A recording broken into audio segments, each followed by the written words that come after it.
दोस्तों, आपने अक्सर गीता सार में एक बात सुनी होगी कि परिवर्तन ही संसार का सबसे बड़ा नियम है। अगर आप एक्चुअल गीता में जाएं, उसके श्लोकों को देखें तो कोई भी श्लोक ऐसा नहीं है जिसका मीनिंग आपको एज इट इज ये मिले कि परिवर्तन संसार का सबसे बड़ा नियम है। लेकिन हाँ, कृष्ण ने बहुत से श्लोक इस तरह के कहे हैं जो कि परिवर्तन की बात करते हैं और उन परिवर्तन को किस तरह से हम एक्सेप्ट कर सकते हैं और कैसे हम अपनी लाइफ बेटर कर सकते हैं, इसकी बात करते हैं। फॉर एग्जाम्पल, श्लोक नंबर 2.13 में बाल्यावस्था, युवावस्था, प्रौढ़ावस्था, जो हमारे शारीरिक रूप से जो कंटिन्यूसली चेंजेस आते रहते हैं, उसकी बात की गई है। 2.27 और 2.28 में जन्म और मृत्यु की बात की गई है। 2.38 में चैप्टर 2 वर्स नंबर 38 में जय पराजय, सुख दुख और लाभ हानि, इन सारी सिचुएशन, जो एक्सटर्नल सिचुएशन हमारे ऊपर आती है, उसमें हम किस तरह से बिहेव करते हैं, उसकी बात की गई। ऐसे दसों श्लोक आपको मिल जाएंगे जिसमें भगवान कृष्ण एक ही बात कहते हैं कि जो चेंजेस है, जो परिवर्तन है, दोज आर अनअवॉइडेबल। आप उनको अवॉइड नहीं कर सकते, लेकिन हाँ, आप उनको एक्सेप्ट कर सकते हैं और अपनी लाइफ को बेटर कर सकते हैं। इनफैक्ट एक फेमस ग्रीक फिलोसोफर हेराक्लिटस ने भी ये बात कही है that the only constant in this world is the change. सिर्फ और सिर्फ परिवर्तन ही इस दुनिया में शाश्वत है, उसके अलावा और कोई भी चीज़ शाश्वत इस दुनिया में नहीं है। डेट मीन्स हर एक पॉइंट पे, आपके बॉडी लेवल पे, आपके माइंड लेवल पे, आपकी जो स्पेस है, एक्सटर्नल स्पेस लेवल पे बहुत से परिवर्तन आपके होते रहते हैं। बट हम में से ज़्यादातर लोगों की प्रॉब्लम ही यही रहती है कि हम पहले जो चेंजेस आते हैं उसको हम पहले तो इग्नोर करते हैं। हमको लगता है कि यार ठीक है, आ रहे होंगे इस फील्ड में चेंजेस, हमको उससे क्या करना है, ये हमको हमारा कुछ नहीं बिगाड़ सकते। लेकिन जब वो चेंजेस अनअवॉइडेबल हो जाते हैं, उसके बाद फिर हम उसको रेजिस्ट करने लगते हैं। तो पहले हम उसको इग्नोर करते हैं, फिर हम उसको रेजिस्ट करते हैं, और इस पूरी प्रोसेस में हम कभी भी उस चेंज को एक्सेप्ट नहीं कर पाते, हम खुद को अपग्रेड नहीं कर पाते ताकि हम उस चेंज के साथ बेटर तरीके से जी सके।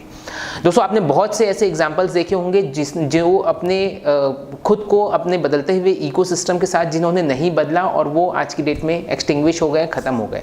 आप सबने डायनासोर का नाम जरूर सुना होगा। They were believe to be one of the strongest species of that time, but still आज उनका अस्तित्व नहीं है, सिर्फ इस कारण से कि उन्होंने बदलते हुए इकोसिस्टम के हिसाब से खुद को नहीं बदला।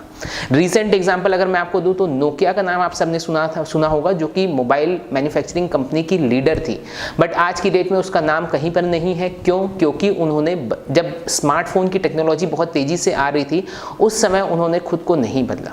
आप अपने आसपास में ही अगर देखें, पिछले 2 साल में आप देखेंगे कि बहुत से चेंजेस इस दुनिया में आए हैं, बहुत से नए नॉर्मल्स हमारे आज की डेट में बन गए हैं, और जिन्होंने भी इस चेंजेस को रेडिली एक्सेप्ट किया है, वे ही आज की डेट में सर्वाइव कर पा रहे हैं, बाकी सब उस चीज़ के लिए स्ट्रगल कर रहे हैं। तो इसलिए ज़रूरी है दोस्तों, जो भी चेंजेस आज की डेट में आपके जॉब्स में, आपके बिजनेसेस में आ रहे हैं, उन चेंजेस को हम समझें और उसके हिसाब से हम खुद को अप स्किल करें, ताकि हम उस चेंज के साथ भी वो चेंज हमारी वीकनेस ना बन के हमारी स्ट्रेंथ बन सके।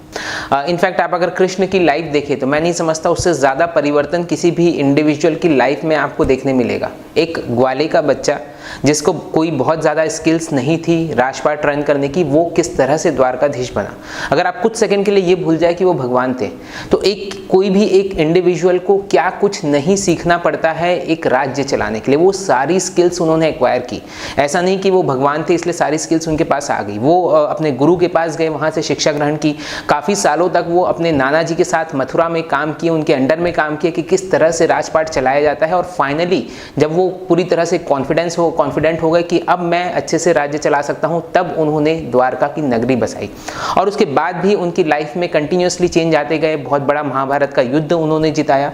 तो दोस्तों, this is a part of life, change is a part of life, but provided, और ये अनअवॉइडेबल है। ऐसा नहीं कि आप अगर अपनी आंख बंद कर लेंगे तो ये होगा नहीं, ये होगा, बिल्कुल होगा, प्रोवाइडेड कि आप उस चेंज के लिए कितना ज़्यादा प्रिपेयर्ड है। So wish you all a very very happy new year. हर नया साल हमारी लाइफ में बहुत से चेंजेस लेके आता है और लेके आते रहेगा। सो आई विश कि आप उन सारे चेंजेस को आप एक्सेप्ट करें और उन सारे चेंजेस के हिसाब से खुद को अप स्किल करके खुद को ग्रो कर सकें।